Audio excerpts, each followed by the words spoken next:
qui me dit si l'homme est capable de s'arracher à la matière, contrairement à tous les autres créations, une chose ne s'arrache pas à la matière, elle est toujours ce qu'elle est.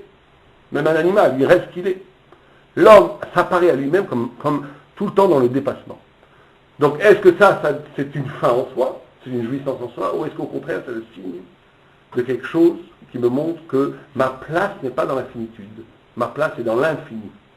Ma place m'appelle vers l'origine, vers Dieu lui-même. Et donc c'est là, mais là, c'est là où ça se complique. C'est que donc là, on définit la jouissance comme quelque chose de négatif, quelque part. Puisque la jouissance, c'est la notion de l'eau, c'est la notion du refus. La notion du refus de prendre forme définitive. C'est le refus de la responsabilité. C'est la reconduction perpétuelle du début. Riche de tous les potentiels à venir. Donc ce qu'on peut imaginer, qu'on pourrait définir comme la liberté. Mais une liberté qui est mauvaise pour la Torah. Oui. Voilà. C'est quoi l'équation arrachement à la matière et jouissance? C'est que l'arrachement, cet acte-là, tu vas faire, cet acte-là de s'arracher à la matière, d'exister, de s'apparaître à soi-même en soi, c'est la vie elle-même. Et la vie elle-même, c'est la jouissance. Simplement, est-ce que tu vas donner sens à ça? Tu vas donner sens à ça, à cette jouissance-là, ou est-ce que tu vas la reconduire tout le temps? Si tu vas à ce que recherche le jouisseur, c'est toujours de sortir de lui-même. Adapter la matière? Non, c'est la matière qui prend forme. C'est exactement ça, exister. L'exister, c'est pas devenir un chaos anarchique à une forme. C'est exister, c'est sortir du stance. Le stance est dans la matière, et cette sortie du stance de la matière fait une forme. Simplement, tu t'arrêtes parce que ce qui t'intéresse, c'est que la sortie. C'est pas le sens que cette sortie me donne. C'est pas le sens que cette sortie va me donner. C'est pas le sens que va me désigner cette sortie. Ce qui m'intéresse, c'est l'expérience elle-même de cette sortie, qui est elle-même jouissive. Comme un drogué. Ouais, si tu veux. Mais là où ça se complique, c'est que le Messias Técharim dit que l'homme, c'est pas, Adam nivra kedé litaneg miziv ashrina. Que l'homme a été créé pour jouir de la présence divine, du ziv ashrina, du flux divin. Le plaisir comme une adhérence, comme une vécoute avec la Kadosh. Plus que ça, la Gemara dit une chose qu'il faut comprendre. La Gemara dit qu'à la fin des temps, encore cette notion de l'eau, à la fin de temps, toute la terre va être submergée par l'eau. Alors la Gemara, elle pose une question qui a l'air innocente, comme ça, mais la Gemara ne pose jamais des questions innocentes, c'est très très profond. Elle dit, qu'est-ce qui va devenir avec les tzadikim? La Gemara dit, Dieu va leur faire des ailes, et ils vont planer au-dessus de l'eau. Alors quand on lit, c'est du marrant, on dit, bon, d'accord, mais ça veut dire quoi? Ça veut dire quoi? Ça veut dire que justement, le fin des temps, ce sera l'eau étant la notion de la jouissance, la fin des temps, ce sera la jouissance absolue. Or, Dieu dit la jouissance absolue pour les tzadikim. Or, nous dit le Messias Técharim que l'homme en essence a été créé pour jouir de la présence de Dieu. Donc cette notion de jouissance, cette notion de jouissance, elle est en même temps la négation même, et elle est en même temps le but, le tachlis de l'homme. De nos jours, l'Éternel est la chaîne de nos jours. Oui, de nos jours, bien sûr, par l'étude de la Gemara, par tout ce que tu veux. L'Éternel miziv ashrina, c'est ça pourquoi on a été créé pour l'Éternel miziv ashrina. Donc il y a une notion de jouissance qui est au contraire pas qui non seulement n'est pas négative, mais qui est l'essence même de pourquoi l'homme a été créé. Alors où est-ce qu'on est? On vient de dire que la jouissance est quelque chose de négatif, et on te dit que c'est le summum et le tachlis de l'homme. Plus que ça, dans l'eau elle-même est ce qui va permettre toutes les formes. Ce qui va permettre toutes les formes, c'est l'eau elle-même. Au point où quand Dieu crée l'homme, c'est la seule fois dans toute l'histoire de la création où il fait pleuvoir sans qu'il y ait de prière. Rachi explique qu'il n'avait pas encore plu dans Rachi dans Bereshit, parce qu'il dit parce qu'il n'y avait pas eu d'homme pour prier. La pluie, la pluie n'est quelque chose qui est lié à la prière. Toutes les autres ma'arechet, tous les autres systèmes de la nature, comme le soleil, ils arrivent que tu pries ou que tu pries pas, la lune, que tu pries ou que tu pries pas. Les marées, ça se passe que tu pries ou que tu pries pas.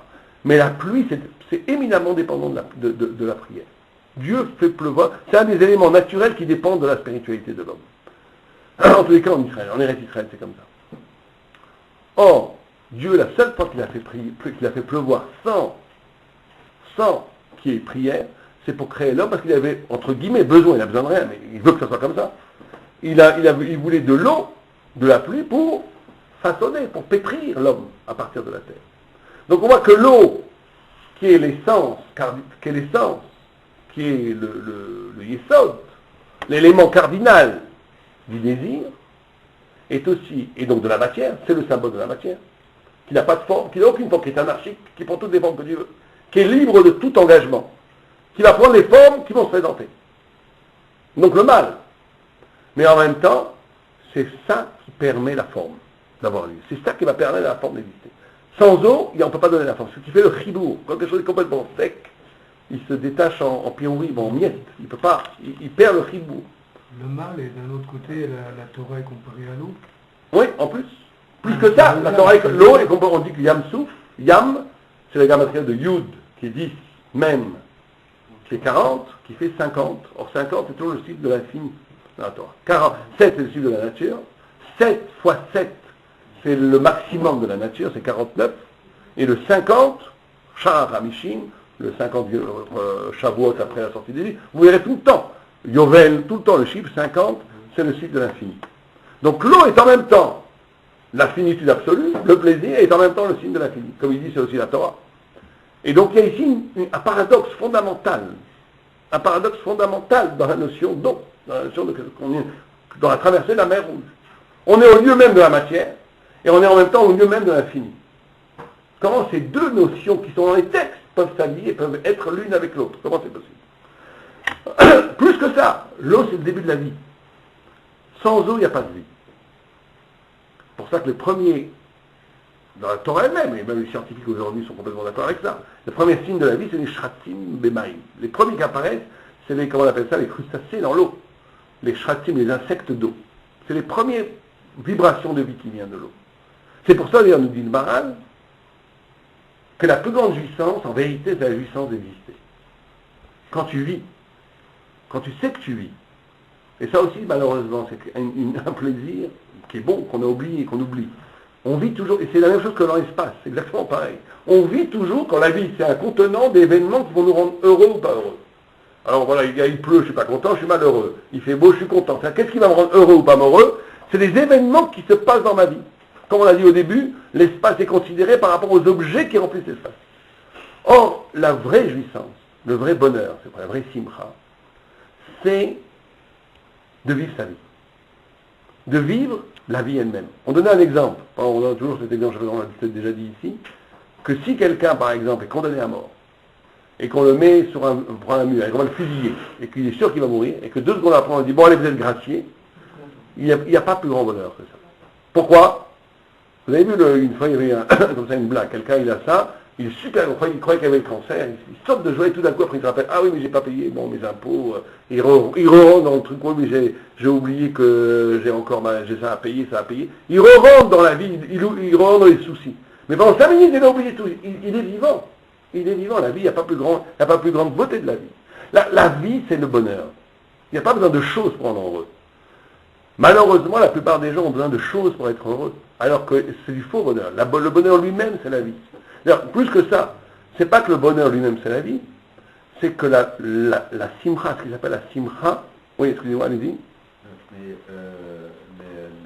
les événements qui arrivent, ça influence quand même le bonheur, parce que comment expliquer... Ça influence parce qu'on vit à un niveau d'existence où on est tributaire, où on est esclave de ce qui nous arrive.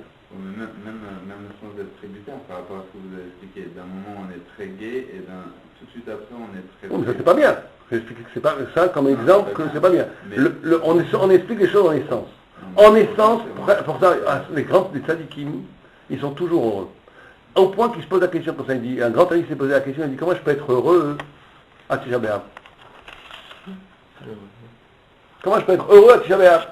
Comment je peux être sa mère à Tisha B'Av? Tisha B'Av, c'est la direction du temple. Comment je peux être heureux à Tisha B'Av? Qu'est-ce qu'il a répondu? Bien sûr, je suis heureux d'être malheureux. C'est-à-dire quoi, je suis heureux d'être malheureux? Ça veut dire, je me lamente vraiment sur le temple. Je pleure que le temple a été détruit. Mais je vis ça comme un immense bonheur d'exister, de pouvoir me lamenter sur le temple. C'est-à-dire que c'est ça la vie. La vie, c'est que tu n'es pas tributaire des événements. Tu n'es pas esclave des événements. Il peut t'arriver, comme on dit l'Ohel Sourim, on ne veut pas. On n'est pas des tzadikim bourrim. On veut le bonheur facile, le bonheur qui nous est donné. Mais le vrai bonheur, c'est pas ça. Le vrai bonheur, c'est d'exister. Et quand tu existes, tous les événements qui t'arrivent, n'importe quoi qui t'arrive, c'est un bonheur. Parce que tu vis cet événement. Qu'est-ce que la vie sans les événements? Parce que la vie sans les événements, c'est la vie elle-même. Quel intérêt? Pourquoi? Justement, l'intérêt, c'est pas quel intérêt, pourquoi. c'est que c'est que les événements par rapport à la vie, qu'est-ce que tu en fais? Est-ce que ta vie est un résultat des événements, ou est-ce que tu as la capacité de vraiment vivre, et tes événements qui arrivent sont mangés par le feu de la vie? C'est pas les événements, le feu des événements qui mangent ta vie. Mais la vie ne peut pas exister sans les Mais on s'en événements. fiche, c'est pas important. En plus, la vie, d'abord, c'est pas vrai. Tu peux vivre pendant 1 heure sans rien faire, absolument, et être en contact en prière. La prière, c'est pas un événement. C'est pas des choses qui t'arrivent. C'est être face à Dieu. C'est un événement, c'est quelque chose. D'accord. Mais en quoi est-ce que c'est une question? C'est pas parce que la vie dans la vie il y a des événements que l'essence même de la vie c'est dans son rapport aux événements. Tu comprends? C'est deux choses différentes, même logiquement, c'est deux choses différentes. D'ailleurs, la notion même de simcha, il faut bien comprendre ça. Ça peut d'ailleurs aider beaucoup de gens. La notion même de simcha, pour ça qu'il y a écrit en simcha et là qui a sekot. Tu n'as pas de joie que quand tu as éliminé les doutes. La simcha, c'est pas d'avoir des choses bien. La simcha, c'est de comprendre que la vie que tu vis, c'est ta vie. Et ça, personne ne peut te l'enlever. Ta vie peut être une vie très très très difficile, très tordue. Mais si tu sais que cette vie tordue, c'est ma vie, eh bien t'es content. C'est saméar. C'est ça la simcha. La simcha, fondamentalement, c'est saméar. C'est ça le bonheur. C'est de savoir que ce que je vis, c'est ma vie. Ça, personne ne pourra me l'enlever. J'ai la certitude. Et le grand malheur, c'est d'avoir le sentiment que je ne vis pas ma vie. Ah, j'ai tout, j'ai la Rolls Royce, j'ai l'argent, j'ai tout ce que je veux, mais je ne vis pas ma vie, il y a quelque chose qui ne va pas là. Je n'ai pas l'impression que je vis, que c'est pour ça que j'ai été créé. J'ai l'impression que je passe mon temps à faire quelque chose d'autre pour lequel j'ai été créé. Et ça, c'est le malheur. C'est le grand malheur, même si tu as tout. C'est deux notions, simcha et oneg. Oneg, c'est d'avoir les choses. Bien sûr, on veut de l'argent, on veut ce que tu veux, on veut du caveau, tout ce que les gens ils veulent, mais c'est rien du tout ça. C'est rien du tout par rapport au vrai bonheur. Le vrai bonheur, c'est d'être en contact dans l'énergie de ta vie avec l'intrigue profonde de pourquoi tu as été créé. Quand tu lis ces deux choses-là, tu vis les choses pour lesquelles tu as été créé, tu es dans la vie et tu es dans le bonheur, parce que la vie et le bonheur, c'est la même chose. Donc, l'eau, c'est ce qui va rendre possible les formes. Et là, il faut bien comprendre. C'est pour ça que, et les deux choses sont liées, c'est pour ça que l'homme est capable de créer des concepts. C'est pour ça que l'homme est capable de créer des choses radicalement nouvelles, inouïes, qui n'ont jamais existé, au niveau des concepts, au niveau de l'art, au niveau de la Torah, encore plus, bien entendu, du chidouche, ce qu'on appelle le chidouche. Et c'est paradoxalement, parce que l'homme a toute une marèche et tout un système anarchique d'instinct, de désir, qui peut traduire ça en concept. En d'autres termes, le computer, ou tout ce que vous voulez, le computer, ne va pas créer de nouveaux concepts, pas parce qu'il manque d'intelligence, pas parce qu'il manque de l'eau, il manque d'instinct, il manque du désir. C'est le désir, c'est l'eau, c'est le désir en l'homme, traduit en sens qui fait sens. C'est parce que j'ai du désir et que ce désir, je suis capable de lui donner un sens, que le sens peut être radicalement nouveau, que c'est un sens créé, c'est une dimension créative dans l'homme. C'est pour ça qu'on ne pourra jamais faire d'intelligence artificielle. Les gens qui parlent dans les universités, ils perdent leur temps.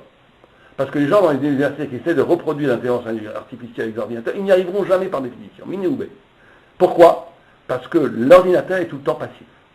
Il reçoit ce qu'il a. Et justement, il n'a pas l'existence. Il ne sort pas du chaos de la matière. Il est déjà le résultat d'une forme. Il n'est que forme, c'est pas ça. Il est trop sadique. Comme il n'est que forme, il n'est pas attiré par la Avera, le sadique d'amour, donc il n'a rien à faire. Donc il n'existe pas. Donc il ne s'arrache pas de la matière. Donc il ne s'arrache pas du désir. Donc il ne transforme pas le désir en intelligence. S'il ne transforme pas le désir en intelligence, il ne pourra jamais penser. Parce que penser, c'est ça. Penser, c'est être capable de transformer